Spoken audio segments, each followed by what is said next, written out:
செங்கல்பட்டு புதிய பேருந்து நிலையம் அருகே சாலையில் செல்லும் வாகனங்களை தாக்கியும் பொதுமக்களை அச்சுறுத்தியும் இருவர் மது போதையில் தகராறு செய்த சம்பவம் பரபரப்பை ஏற்படுத்தியது.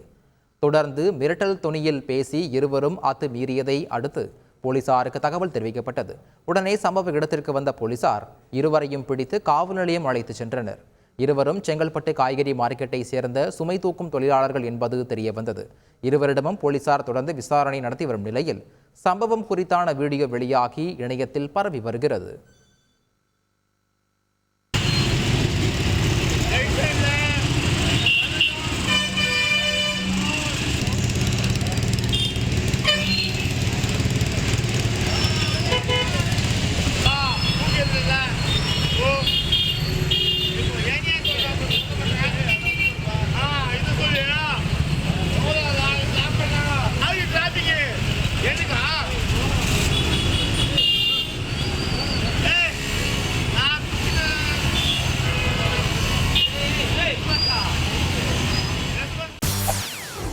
செய்திகளை உடனுக்குடன் தெரிந்து கொள்ள உடனே சப்ஸ்கிரைப் பண்ணுங்க.